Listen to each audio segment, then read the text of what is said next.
नमस्कार। महाराष्ट्र लोकसभा की 48 सीटों का 3 बड़ी एजेंसियों के हिसाब से महाराष्ट्र में किसका पलड़ा भारी नजर आ रहा है, क्योंकि महाराष्ट्र में भी काफी हलचल हुई है और महाराष्ट्र की जनता इस बार किसके पक्ष में जा सकती है, क्योंकि महाराष्ट्र में शिंदे समेत 16 विधायकों का फैसला भी आ चुका है और इसी का ने योग्य करार दिया है और ऐसे में अब सियासी हलचल काफी बढ़ चुकी है और शिंदे गुट को ही असली शिवसेना माना है। तो महाराष्ट्र में एनडीए या फिर इंडिया गठबंधन किसका पलड़ा भारी होगा, क्योंकि महाराष्ट्र में अगर बात की जाए तो मौजूदा संख्या की तो 286 विधायक बीजेपी के 104 हैं,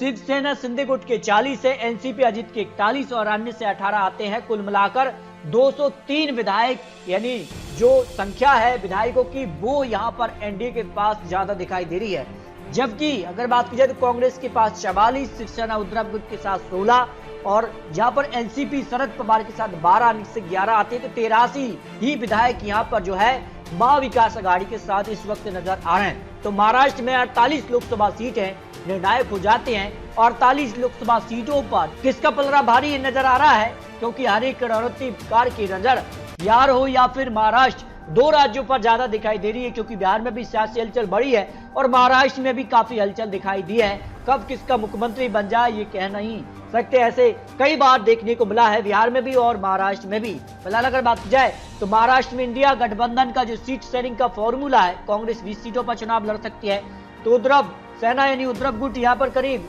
जो है 20 सीटों पर, एनसीपी शरद पवार 6 और 2 सीटें अन्य के लिए चुनाव के लिए मिल सकती है, जो अंदरूनी तौर पर सीट शेयरिंग को लेकर बड़ी खबर सामने आ रही है। लेकिन जिस कार से बड़ी हलचल हुई है, यहाँ पश्चिम बंगाल में भी ममता बनर्जी का बड़ा ऐलान है कि वो अपने दम पर चुनाव लड़ेंगे और यहाँ पर आम आदमी पार्टी पंजाब में और नीतीश कुमार बिहार में भी यहाँ पर जेडीयू और आरजेडी की तरफ जो खींचतान है सीटों को लेकर, तो इंडिया गठबंधन में एक बड़ी फूट है। तो उसका कितना फायदा 2024 में क्या 400 पार मोदी सरकार यहाँ पर जाती नजर आ रही है, क्योंकि 17 राज्यों पर बीजेपी अपने दम पर और गठबंधन के तौर पर है, जबकि 13 राज्यों पर ही कांग्रेस और अन्य की सरकारें रही हैं, क्योंकि कांग्रेस भी भारत जोड़ो यात्रा के बाद अब भारत जोड़ो न्याय यात्रा पर निकली है। तो इसका कितना फायदा मिलेगा, क्योंकि बात की जाए तो 100 लोकसभा सीटों पर और 337 विधानसभा सीटें ये भारत जोड़ो न्याय यात्रा यहाँ पर जो कवर करेगी, तो उसका कितना फायदा लोकसभा चुनाव में। और कई राज्यों पर विधानसभा चुनाव भी होने हैं, क्योंकि अप्रैल में आंध्र प्रदेश,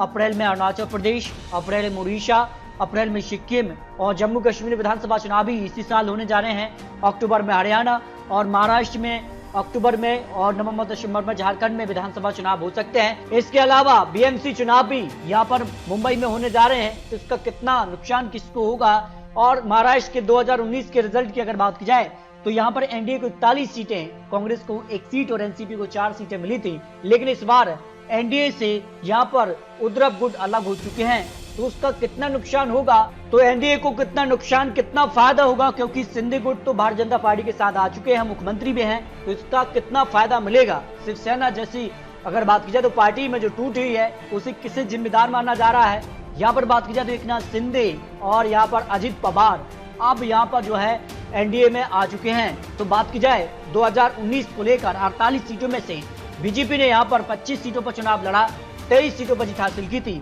जबकि शिवसेना ने 23 सीटों पर चुनाव लड़ा और 18 सीटों पर जीत हासिल की थी। लेकिन इस बार यहाँ पर जो है उद्धव गुट महाविकास आघाड़ी के साथ है, तो उसका कितना नुकसान होगा। फिलहाल अगर बात की जाए 2024 के लिए महाविकास आघाड़ी का जो सीट फॉर्मूला है उसमें शिवसेना ठाकरे की सीट, एनसीपी 14, कांग्रेस 13 सीटों पर चुनाव लड़ सकती है, जो अंदरूनी खबर सामने आ रही है। लेकिन 2024 के लिए 400 पार का नारा, महाराष्ट्र बिहार ये राज्य काफी महत्वपूर्ण है और यहाँ की राजनीति काफी हलचल अब दिखाई दे रही है, क्योंकि महाराष्ट्र में जिस कार से यहाँ पर जो है शरद पवार की पार्टी में टूट के लिए किसे जिम्मेदार लोग मान रहे हैं। शरद पवार के लिए 40% लोग मान रहे हैं, अजित पवार के लिए 18%, बीजेपी को 22% लोग मान रहे हैं। जबकि अजित पवार की पार्टी तोड़ने पर क्या कहेंगे, साइड लाइन थे, अच्छा किया, 43% लोग मान रहे हैं कि कहीं ना कहीं अनदेखी की गई थी उनकी, इस कारण से उन्होंने इस तरह का बड़ा कदम उठाया है, अच्छा नहीं किया। 45% लोग भी इसके खिलाफ हैं, कह नहीं सकते ऐसे 12% लोग आ जाते हैं। अजित पवार की एनडीए में आने से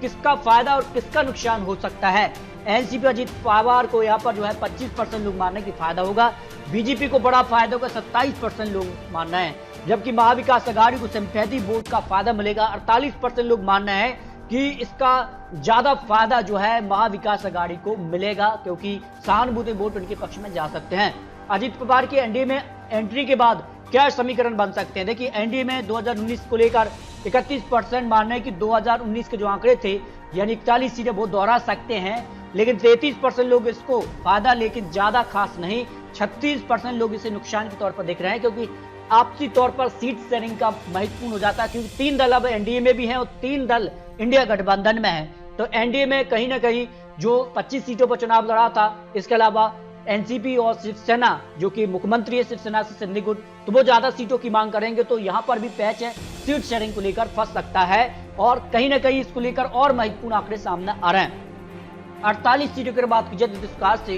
2004, 2009, 2014 और 2019 में जहां पर जो है सबसे ज्यादा नुकसान कांग्रेस को देखने को मिला है और सबसे ज्यादा फायदा भारतीय जनता पार्टी को मिला है। 2004 में 13 सीटें भारतीय जनता पार्टी को, कांग्रेस को यहां पर 13 सीट और एनसीपी को 9 सीट, शिवसेना को 12 सीटें मिली थी। 2019 में भारतीय जनता पार्टी को 13 सीट तो कांग्रेस को 17 सीट और एनसीपी को 8 सीट, शिवसेना को 11 सीटें मिली। लेकिन 2014 में भारतीय जनता पार्टी का आंकड़ा 23 तक पहुंच गया, कांग्रेस को मात्र 2 सीटें मिली और एनसीपी को 4 सीटें और यहां पर शिवसेना को 18 सीटें मिली। 2019 में 23 सीटों पर भारतीय जनता पार्टी, कांग्रेस 1 सीट पर आ गई और यहां पर एनसीपी 4 और शिवसेना 18 सीटों पर आई। यानी सीधे तौर पर जबरदस्त फायदा भारतीय जनता पार्टी शिवसेना को मिला, लेकिन उद्धव गुट अब भारतीय जनता पार्टी से अलग हुआ है तो उसका कितना नुकसान देखने को मिल सकता है। लोकसभा चुनाव को लेकर जो ओपिनियन पोल है नवभारत का, उस हिसाब से एनडीए को 25 से 29 सीटें मिल सकती हैं 44% वोट शेयर के हिसाब से, यानी सीधे तौर पर 41 के मुकाबले करीब यहाँ पर 10 से 11 सीटों का नुकसान दिखाई दे रहा है।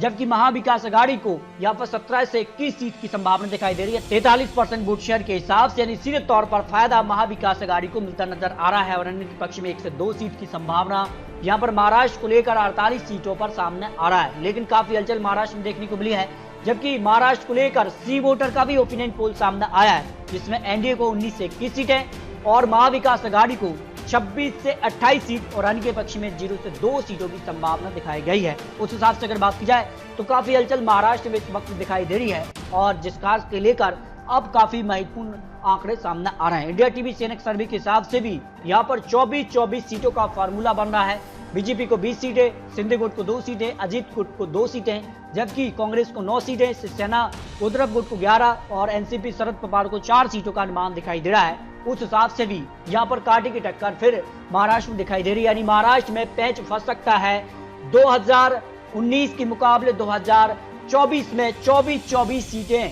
एनडीए हो या फिर इंडिया गठबंधन बराबर की टक्कर यहाँ पर देखने को मिल सकती है, जो सीएनएक्स सर्वे सामने आ रहा है। फिर भी आपको बता दिए चुनावी आंकड़े, चुनावी अनुमान है और सीट शेयरिंग का फॉर्मूला एनडीए हो या फिर इंडिया गठबंधन दोनों के लिए महत्वपूर्ण है। कौन कितनी सीटों पर चुनाव लड़ता है ये काफी महत्वपूर्ण होता है। फिलहाल महाराष्ट्र हो या फिर लोकसभा की सभी 543 सीटों पर आपको क्या लगता है, आप याद रख सकते हैं, क्योंकि इस बार मोदी सरकार 400 पार का नारा लेकर चल रही है, जबकि इंडिया गठबंधन बना है लेकिन सीट शेयरिंग को लेकर अभी भी पैच फंसा हुआ है। लेकिन बारह जा रहा है कि क्या वापसी कर पाएंगे, इसको लेकर आप याद रख सकते हैं। मिलते दोस्तों और लेटेस्ट और महत्वपूर्ण विश्लेषण के साथ, तब तक जय हिंद, जय भारत।